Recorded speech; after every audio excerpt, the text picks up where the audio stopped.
I keep feeling like I've seen this movie before. Not since Village of the Damned has death become so brutal or survival so hopeless. No, not because of the trailer that I reviewed last week. This movie is about a group of murderous children going around butchering adults. And it's all starting to come back to me. No. At least now I know how this movie is gonna end, with a joke on the children. But, according to that guy with the glasses, I've already reviewed this movie. So logically, I could just sit here and do nothing, because staring at a door and some wall comforters is a lot more exciting than sitting through Devil Times 5. This is a 1974 slasher film that's sorta like the Buttercream Gang, that is, if you gave them weapons and asked them to kill people. It's the kind of slasher film that most people would be too scared to make today, what with the whole children murdering people thing. But then again, they could be worried about other things, like whether or not people smoke in films. Well, this is why the kids are up to no good. It's a snow day. If they were stuck in geometry class, none of this shit would be happening. And if your movie is never gonna win an award, just give it a gold statue right in the opening credits. The original title for the film was People Toys, because even when I'm not reviewing a porno, it still sounds like I'm reviewing a porno. You can tell there's an alternate title, because when the title does pop up, they just stick the poster image over the screen. Why not just replace the entire film with Willy Wonka and the Chocolate Factory? You'll get no complaints from me. Well, that's better than the other title, The Horrible House on the Hill. I wonder if it's next to The Last House on the Left or The House on Haunted Hill. Just look at this poster. What Wendy saw them do will make you sick to your stomach. Who the fuck is Wendy? There's no Wendy in this movie. Ugh, I guess I should just tell myself, it can't happen to me. It can't happen to me. Then I'll tell myself that it's only a movie. Leif Garrett? That means this movie won't just be good, it'll be cheerleader camp good. Our leads are a group of people going up to the mountains for the weekend. Look, this girl even has her own Martin Mull. But for some reason, a bus carrying a bunch of murderous brats is also going through the mountains. Possibly because they were gonna push them over a ledge? What the fuck were they doing there? But there seems to be some bus trouble. Here's the problem, you're speeding the film up. That's very dangerous on icy roads. And it's even injured the dummy sitting in the back seat. Despite this horrific looking accident, the kids all seem to be fine. Never mind that they're killers, apparently they're also unbreakable. Not that the movie gives a shit about this.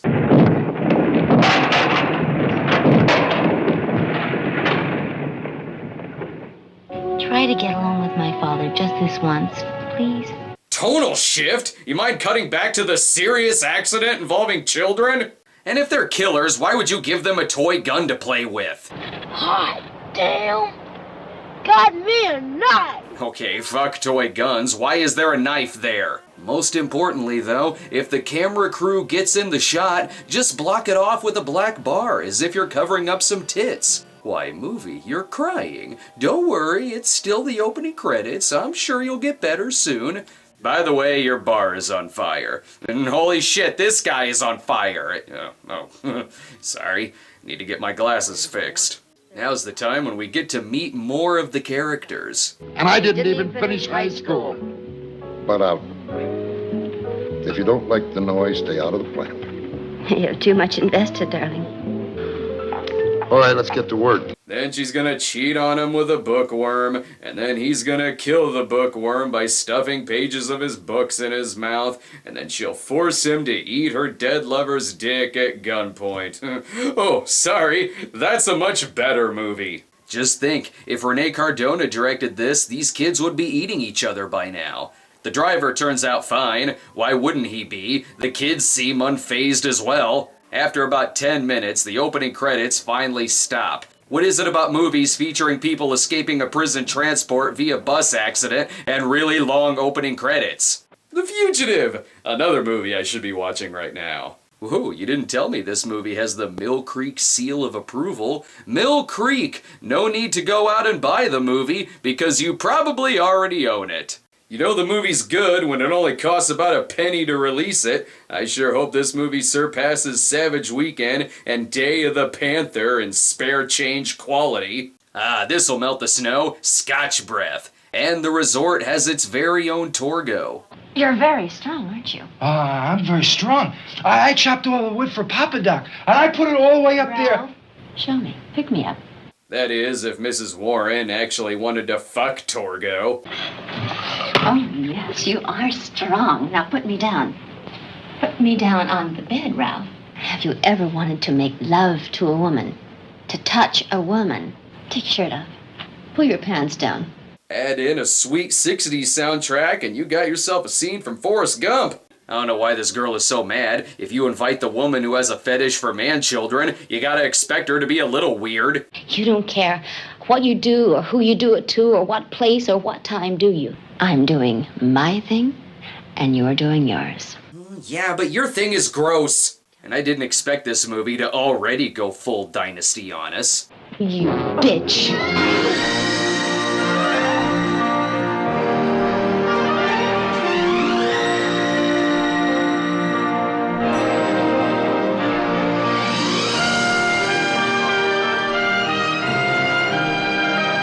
Luckily, they get broken up by someone who doesn't even seem like she's in the same room. What are you girls doing, auditioning for the Olympics? I forgot that 70s Olympics traded weightlifting, table tennis, and volleyball for catfighting. See, here's the problem with having your killers be children. It's 20 minutes in and we can't get them to stop playing in the damn snow. I don't know how this guy is planning on stopping them. I don't see a paddle anywhere in sight, but there are plenty of switches that he could cut. The film's director is Sean McGregor, who was fired a few weeks into production for turning in unusable footage. McGregor was replaced by David Sheldon, the writer of Grizzly 2, which I guess means the movie was worth saving more so than Grizzly 2. At least this one got a release, so no one will yell at me for it. I'm wondering if any of that unusable footage was maybe this first death scene.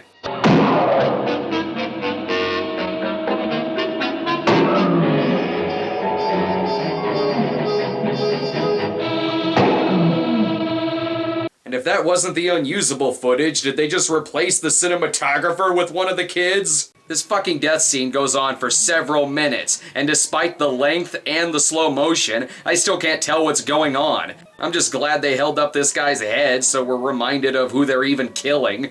Is he dead? I should hope so. Yes, he's dead, and he's been dead for the past several minutes. Not that what they cut back to is any better. She's the indoor type.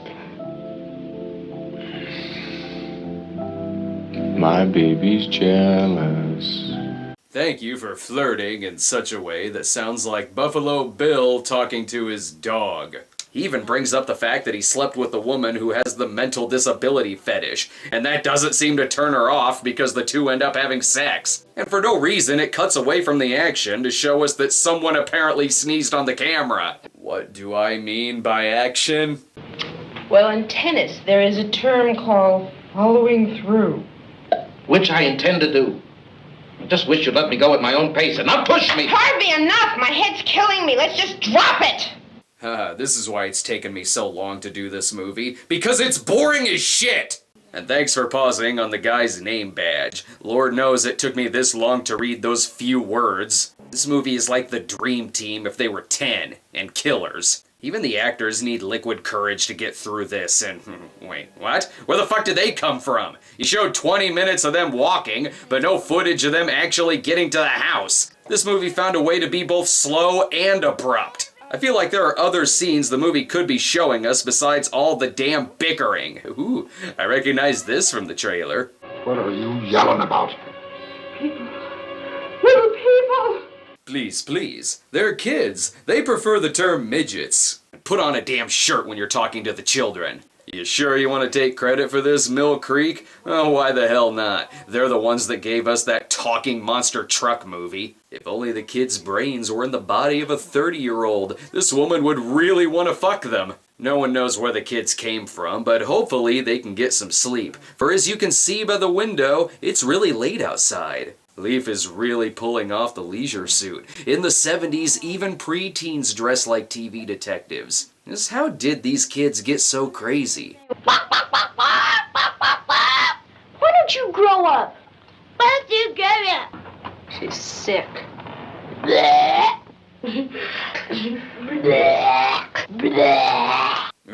They're about to commit another crime, annoying the audience to death. You're being redundant. I agree. This movie is getting redundant, whether we're watching the crucial weightlifting scene or the intense sledding scene that's just that, sledding. If this is the watchable version, what in the hell was the unwatchable version? Like any family gathering, though, the kids sit at the kiddie table. Except for the kid wearing the nun habit, so obviously you can't tell that she's underage, or the director's secret girlfriend. Leif Garrett's cover is that he's a child actor, and I believe him. He's got the looks of a young Leif Garrett. You have to get your experience somewhere. And Devil Times 5 gave him all the experience he needed to star in Long Shot. I don't know if Leif Garrett did anything else in his career, so I'm just gonna assume he only did B movies. Ooh, sorry, what did I miss? Kiss my ass. That's just what I thought. Without your job at Copperhaven, you'd starve. And... scene?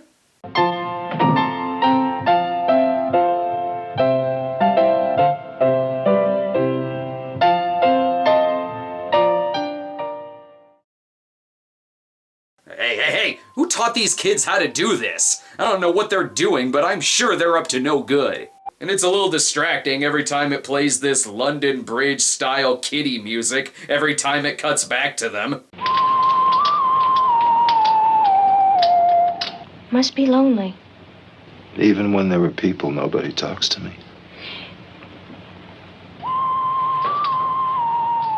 That looks awfully thin. Thank you, movie, for reminding me that this is really stupid. But they were nice to let us know which scenes were reshoots, given Leif Garrett's obvious wig throughout half of it. And it appears Ralph is getting in on some underage nun action. Look like you make a good paratrooper. Little fat maybe, but don't you think you make a good trooper, sister? No! Damn nuns and their paratrooper flashbacks. A lot of girls keep hitting on this guy, and who wouldn't, with his Gerard Depardieu good looks. Sadly, Ralph must come to an end.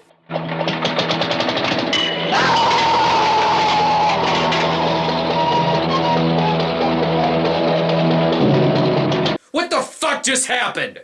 This is the result of your kid being a little too good at Mousetrap, and being terrible at cinematography. Hell, I'm counting myself lucky that I can tell that this is a pool table. At least Leif got his hair back. Plus, the adults have found the beer. Never mind the kids, apparently a giant is living there too. Damn, this is romantic. Did you notice how hung up Susan is with fire? Mm-hmm. And the way Sister Hannah just sits there and stares at you with those cold eyes. A white face.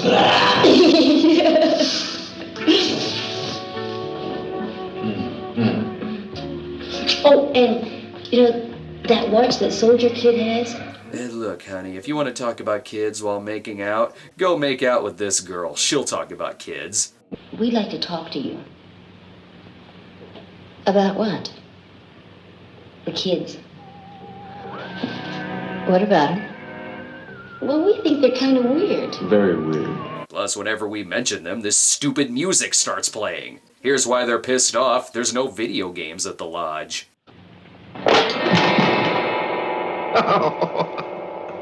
I'll set the board up. Yikes. Never mind Bobby Fischer. This movie should be called Searching for Bobby Joe Long. And if the adults can bicker, then surely the kids can too. Give me my dice! No! Give me my dice. It wasn't your turn. You didn't get a 6. It was my dice. You didn't get a 6, Give me Brian. my You dice. didn't get a 6. Give me my dice back! You lost. Give me my dice back! You didn't get a 6. If you don't give me my dice, I'm gonna punch you right in the mouth. No wonder they let Jason Voorhees drown. According to this movie, he was probably a very annoying child. Give this guy some more time and he'll make them even more crazy by telling them there's no Santa Claus. You mean you feed those little babies to those big ugly things? That's right. Here, you want to feed him? It's all right, honey. It's all right. This may be the first horror movie I've seen where one of the killers is set off by a goldfish. Harvey better brush his teeth. He's got a busy job playing every corrupt mayor in every blaxploitation movie ever. Or Boss Hogg. And I thought that being alone, snow, the mountains. Not tonight. This movie has music for everything. Murder, light banter, rejection. Here's where the real sexy scenes are, with this hybrid of William Hurt and Terry Bradshaw. Ho ho ho, yeah. If this scene gets any hotter, I'll call it a sequel to Bat Pussy. Later the next morning, they find Ralph and look just as confused as I am. Everyone is concerned, but not concerned enough to call off billiards. Could these little shits be the culprits? The rotor's gone. Hey. You calling me? Yeah. Was David messing around with this car? No. Ah, good. We knew you were there by the stupid soundtrack. This is what the Omen was missing. Toy Soldiers music. Say, who's this lovely lady? Don't think I've seen you in this movie yet. Fuck, it's Leif Garrett. I guess the wig should have been a dead giveaway, except it was a slightly more convincing wig than the Peter Noon mop they give him for the rest of the movie. And right away, they suspect the kids of foul play. Not because of evidence, but because of plot convenience. Look, murder isn't a joking matter.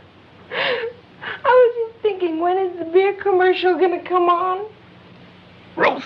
I sure hope you're proud of yourself, movie. Not even your drunk actors can keep a straight face during this plot. The kids even stole the guns because they're filming their own anti-pot commercial. And just because they think the kids may be killers is no reason to not give them sharp objects. Great, it's in slow motion again. Brace yourselves, the hatchet will make contact in 5 minutes.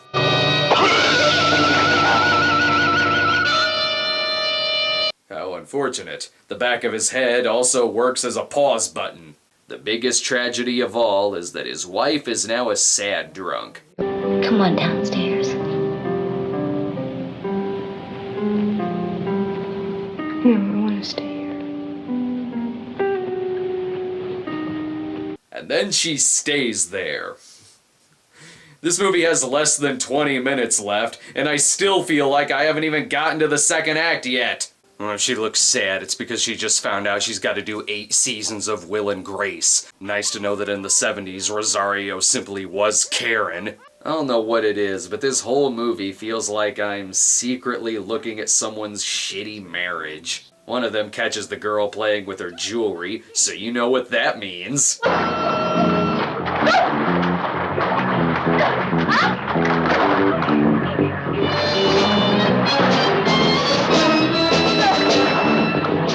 Fucking piranha bath. Sorry, those are the breaks, but I still feel like we should be focusing on the characters. I want to head the new sanitarium. Oh, you do you? At twice the salary I'm getting now. And I want you to start treating my wife with respect. Now, just a goddamn minute. And I'm gonna chop the wood because I feel like it. All right. Cut back to the piranha. At least I understand what their motivation is. With character names like Papa Doc and Lovely, now I'm of the opinion that not only did the kids shoot it, but they also wrote it. And did the goddamn music. Just like a bitches! Leave her alone! Leave her alone! Don't get those guns! Why have a person make stupid noises behind you in a movie theater when the movie can just do it for you? I don't know about you, but I blame violent video games for their behavior.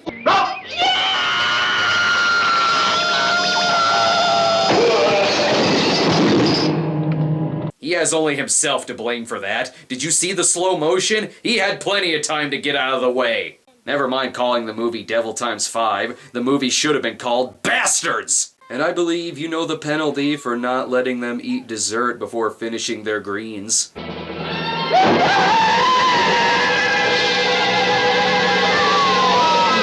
Fire, bitch! Sorry, I don't know how to react to this scene. There's no silly music playing.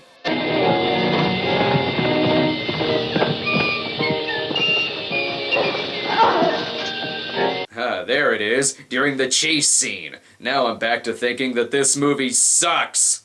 I don't understand. How hard is it to put these little shits in timeout? It cuts to the next morning, and the ill-placed slow motion is telling me that he's been climbing that ladder all goddamn night.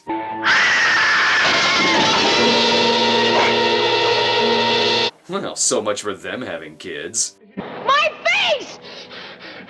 Look what you did to my beautiful face! Don't worry, Leaf. Your face will be fine and dandy before co-starring in Walking Tall Part 2. I don't know about this guy, though. I'm gonna tell you, you bastard! Every one of you! You hear me? You hear me? God! The fuck was that? Way to act creepier and weirder than the murderous children. Look at it like this. Their activities may be questionable, but at least they're playing outside and getting some exercise. Surely this dude can outrun the little tykes. God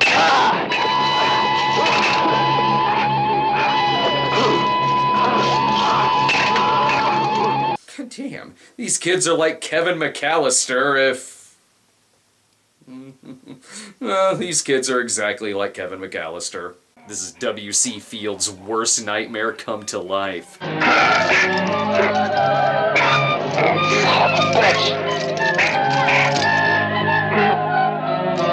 Coincidentally, this is also what hell is like. And then the movie just ends, because it has no problem showing the kids kill people, but it isn't brave enough to actually show the little fuckers get killed. The least it could have done is made them clean their fucking room. Whoa, wait, it's just the beginning? No. I've put in my time. I don't need to see anything else pertaining to Devil Times 5. Clever ending title, alluding that this is just the prologue in a series of films that never fucking happened. Perhaps that explains a lack of action, or entertainment, or structure. It was all just Act 1. Or probably not. It was just shitty writing. Though Leaf's character did grow up to attempt world domination via castration, I wonder how that ended. Oh right, it ended with me also reviewing that film. I sure hope this video was worth the wait. It was a long time ago that I teased this episode. Perhaps soon enough I can also finally get to Foreskin Gump, which I also teased like 2 years ago. Don't worry, I'm using Devil Times 5's method of time, which means that if I say I'm gonna review Foreskin Gump, it'll take about 5 years, because my foreshadowing is in super slow motion. And I'll get the Grizzly 2 guy to handle about 3/4 of the episode. Do you like that? You got hair like my rabbit.